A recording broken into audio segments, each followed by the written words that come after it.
Hello everyone, thank you for being with us.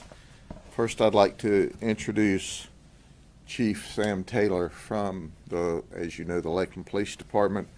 We gave you a briefing last night and you will find that the information that we provide for you today is remarkably close to the initial information that we released. Of course, any information we release this early after an investigation of this magnitude is subject to modification because our detectives are still actively working this event. But before we start, let me show you some brief clips of first clip will be the initial find where the officer heard shots fired, saw them as one of them was running back into the car. Then there was a short pursuit. Then you'll see the second clip, short clip, where the officer was chasing the suspect and the suspect ran around the corner, turned around, and shot at the police officer. And we will show you not only a couple of seconds of that, but we'll also show you a freeze frame so that you actually can see how the guy was not only not shooting back over toward the officer, but actually turned and squared off in order to shoot at him.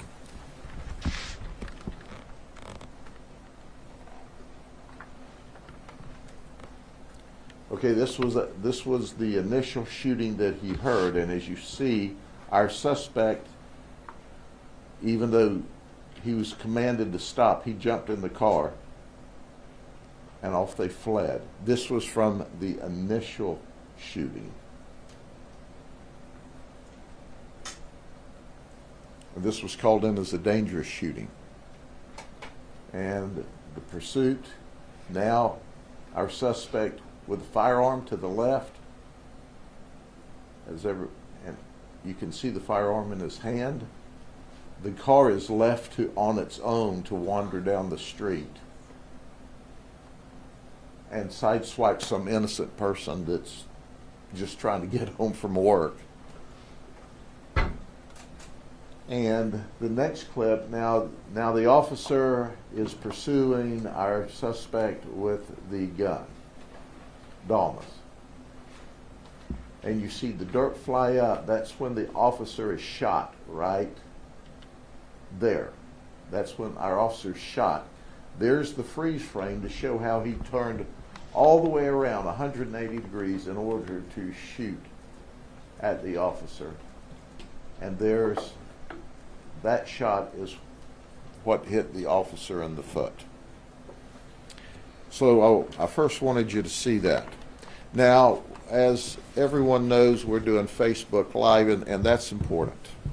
And the reason it's important today is because the news stations and the television are going to blur out the faces of these folks that are under 18 years of age because they don't want to hurt the little darlings who are, by the way, shooting at the cops, shooting at the neighbors, stealing stuff. So they've got this silly policy where they won't run this stuff. So for all of you who watch the edited news, go back to our Facebook and see the real news, okay? I am not happy with that if you can't tell. I read the morning paper after a guy tries to kill a police officer and they fuzz out his face because he's only 13 years old with a gun shooting at the cops after he shoots at somebody in the neighborhood. So here you go, get ready, editors at your television stations, for editing this stuff out. And I'll probably mention it again that I'm not happy with your editorial decision. Shame on you. You're hiding criminals who are shooting at neighbors, who are shooting in neighborhoods, who are shooting at innocent people because you don't want to show their face, and they're felons. They're dangerous felons. So here's what they were doing, so I can give a little color behind your edit. They were riding around in Julian's vehicle. Julian is 19. Wesley, that shot the police officer, is 13, and Leonard is 14. Now, when we talked to you last night, Wesley was in custody. We had just arrested, the police had arrested Julian in the vicinity of the scene where he ran. Leonard ran and got all the way home to West Lakeland before we arrested him later in the evening. He was 14. Now, here's a test for those of you who would wonder, okay, if there's 3 people in the car, how many guns are there? Well, we found 2. So who had the guns? The 13-year-old that shot the police officer, the 14-year-old Leonard Spate had one underneath the seat. And here's what we know. The details we didn't release. So Officer Smith is on another call. And he's on this other call, and out comes a dangerous shooting in the 1600 block of Kettles near the Simpson Park. So he hears the gunshots, and he rushes up, and you saw the video clip, where Dalmas is now getting into the left rear seat of the car. And the car speeds off. There's a short pursuit. They all 3 abandon the car to run from the cops. Leonard leaves his gun underneath the right front passenger seat where he's riding. Wesley Dalmas takes his gun with him and ultimately shoots the police officer. And Jermaine Julian, who's driving his mama's car, leaves it to ride off by itself, sideswiping some poor innocent person probably trying to come home from work. So the shooting occurs. And it's much like the chief gave you the rendition last night. Our follow-up is that Wesley Dalmas intentionally tried to murder a Lakeland police officer. But that was only after they were out cruising. You know what they were doing? They were smoking marijuana. You know, that low-level, nonviolent drug. Let me say that again, because you see, that causes the media to cringe every time I say it. They were all riding around smoking that low-level, nonviolent drug that they call it, marijuana. Well, why were they doing that? Because they were looking for an op. You know what an op is? Opposition. You see, here's what we know. We know that Wesley is an associate gang member. See, he's associates of gang members. Jermaine has been determined to be a gang member at 19. Leonard, at only 14, is determined to be a gang member. So they're smoking dope, riding in the car, looking for an op. What's an op? An opportunity to shoot the opposition. And obviously they found them because they shot in the direction of someone. Did that someone report to the police? We have no idea who they were shooting at, whose vehicle, whose house, what person they were shooting at, because no one reported it to us. But alas, they won't report it because they normally don't, because their thought is, I know who the opposing gang member is, and I'll go back and shoot at them later. Well, newsflash, you won't get a chance to shoot at these folks because we got them locked up. So now we know that, as the chief reported, the shooting, he turned and shot. He fled on foot again from the police officer. Subsequent to that, he ran around the corner of the next building and hid behind a bush. And Wesley then, when the police officer, Officer Smith, noticed that nobody's here, he looked back, and behind him, he sees Wesley, still firearm in hand, jumps up and tries to get away again, and that's when there's another engagement and Wesley shot. We know this morning that Wesley is shot in the leg, and he shot in the left thigh and the stomach.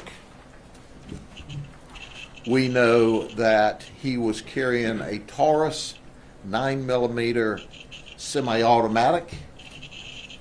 We know that when he spun to shoot at at Officer Smith, at the Lakeland police officer, he shot at him 3 times.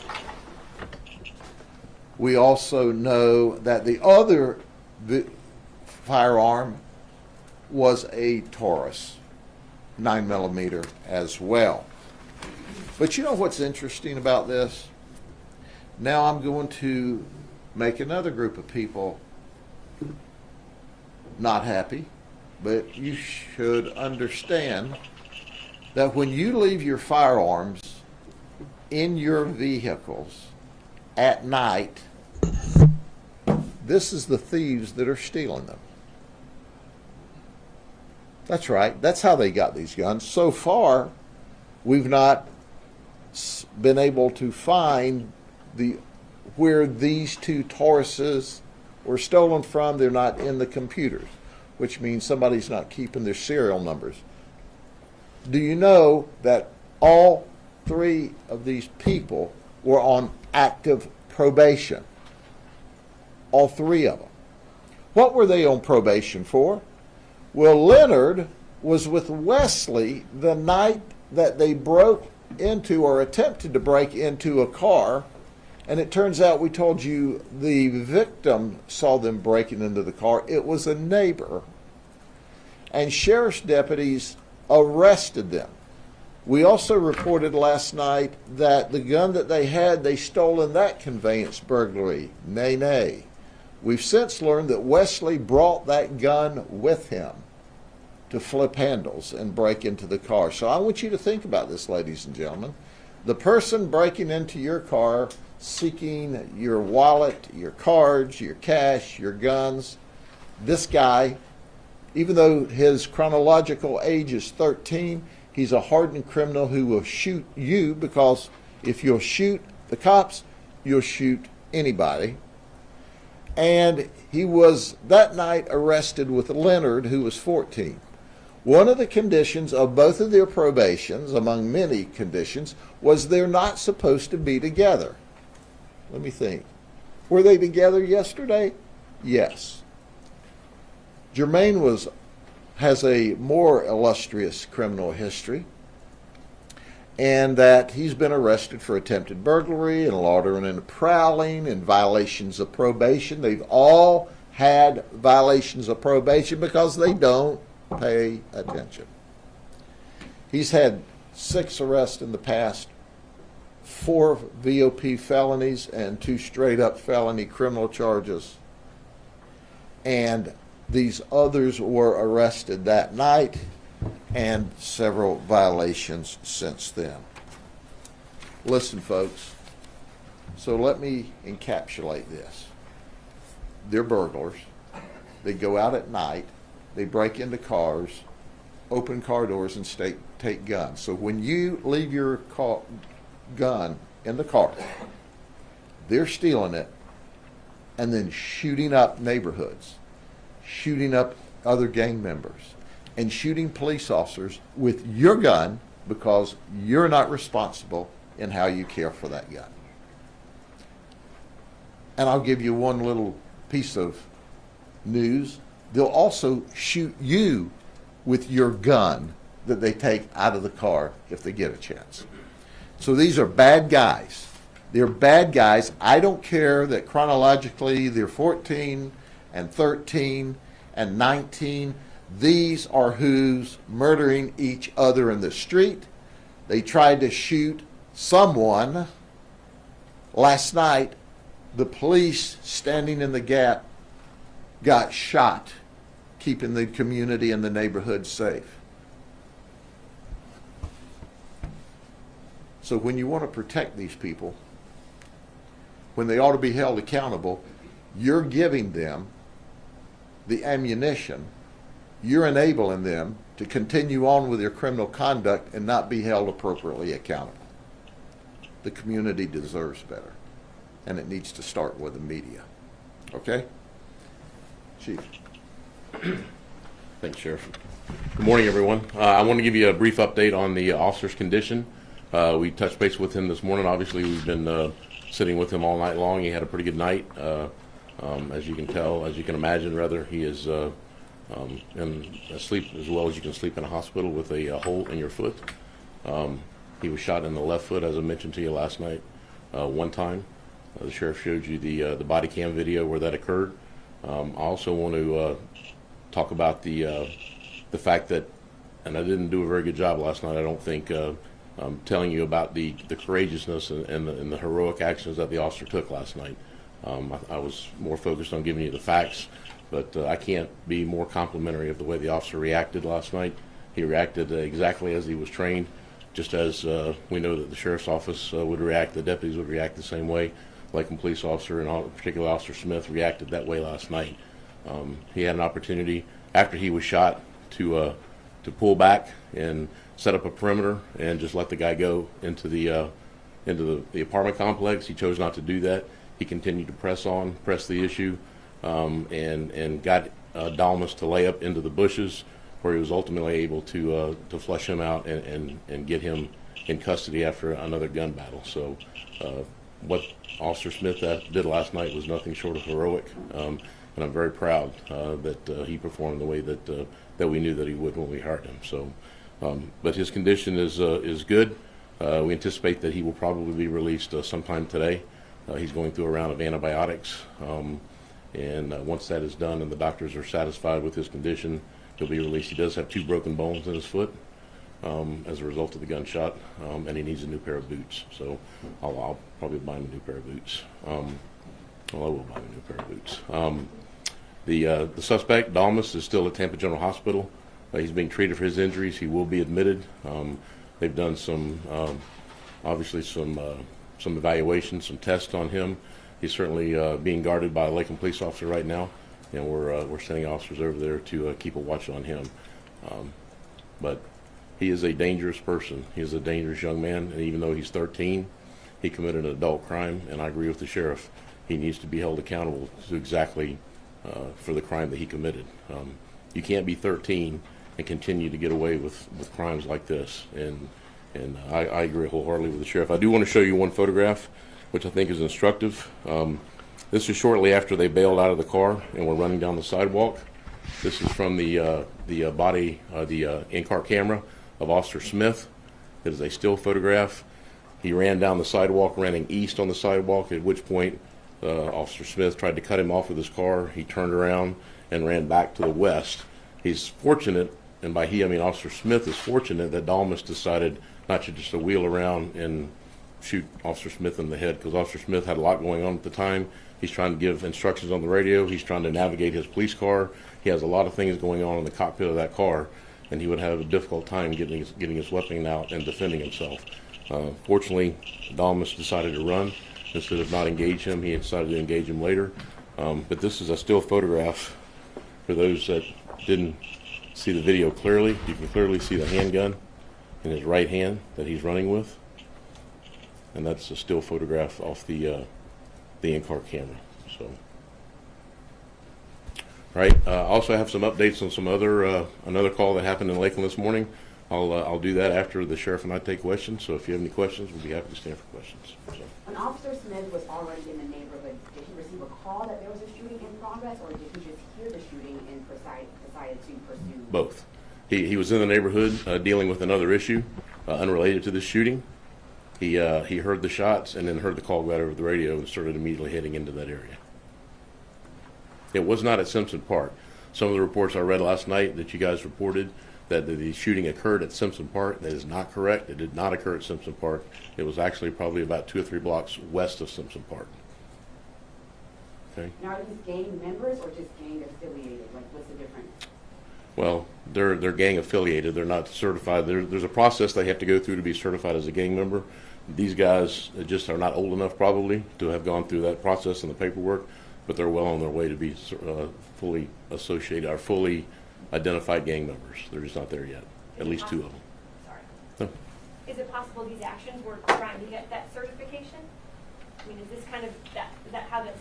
Yeah, I don't know what right now we don't have that information, so certainly that would be in their mind, a check mark on their resume that they would probably present for certification, yes.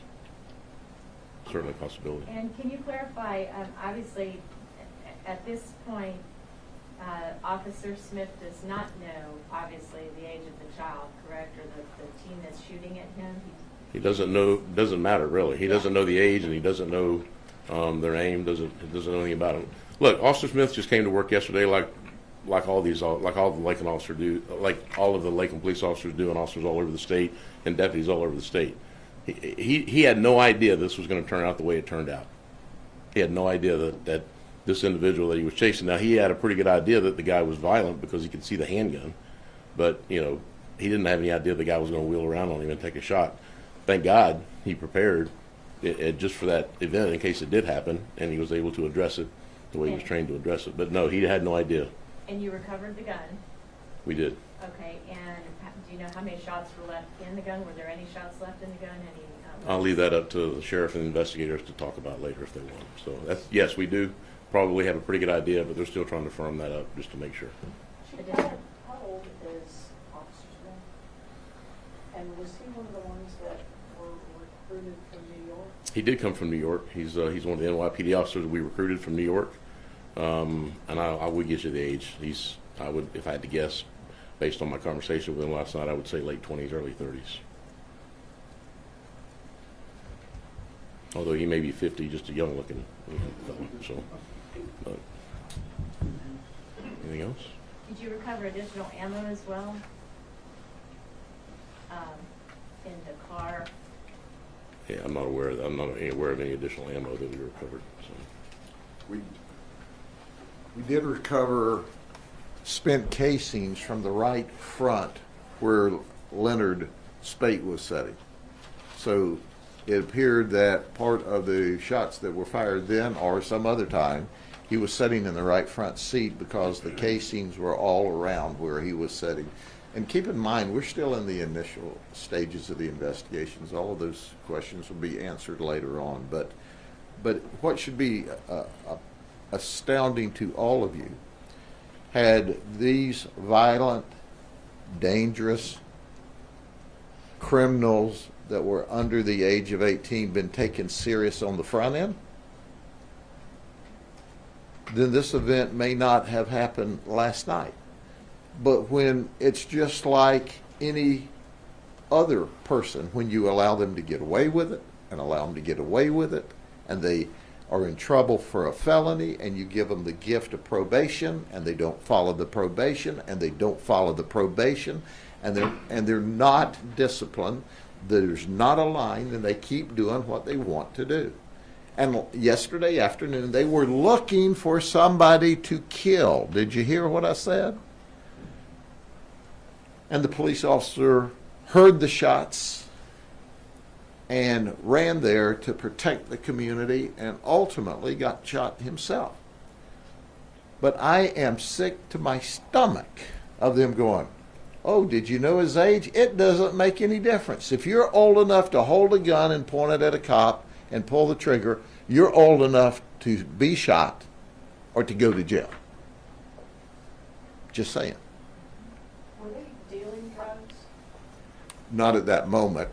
We don't have any drug charges. They were just smoking drugs and looking for somebody to shoot at 5:30 in the afternoon. Think about it. If you want to talk about chronological age, do you know any children that go, hey, let's get out of school today, get our guns, smoke a little dope, and shoot up some people? These are hardened criminals, and don't be misled by those that want to tell you anything else. And had the people who wanted to coddle them and hug a thug cared enough to give them the services that they needed to get their attention, we wouldn't have been here where they were looking for somebody to kill and then shot and tried to kill a police officer. The only reason Officer Smith's alive right now is he was a bad shot, because he ran around the corner, bladed back around, and ambushed the officer as the officer was pursuing him to take him into custody and to protect the rest of the community from another shooting episode by this guy. Can you explain why he was expelled from school? I don't have any information about school records, and if I did, most of that is protected by law, so I couldn't respond to that if I knew. We can confirm that one of the three individuals lived in West Lakeland. And where? One of the three lived in West Lakeland. I'm assuming the other two also reside in Lakeland? Yes. Actually, I've got all of their addresses here. One of them lived on Kansas. One of them lived in, let me see, West 720 Emma Street. Jermaine Julian, the 19-year-old, lived at 720 Emma Street. Leonard Spate lived at 2581 Chestnut Woods Drive. And Wesley lived at 604 Kansas. This may be a comment more than a question, but I think the reason why the age is important is that we're all horrified. Because I think of a 13-year-old kid in middle school getting detention. If you're really bad, you get suspension. Now they're out trying to kill cops. It's just pretty overwhelming. And they're trying to kill cops who are trying to stop them from killing people in the neighborhood. Yeah. So that should be the story. We got a 13 and a 14-year-old with a gun trying to shoot people up in the neighborhood, driven by a 19-year-old with a long history, and they've all been caught breaking into cars or attempting to break into cars. Is this related to the Iowa Street shooting? Are they related to that gang? There's no indication of that. Do we know what gang they're affiliated with? We do, but we're not going to talk about it. We don't market for gangs. Right. All right.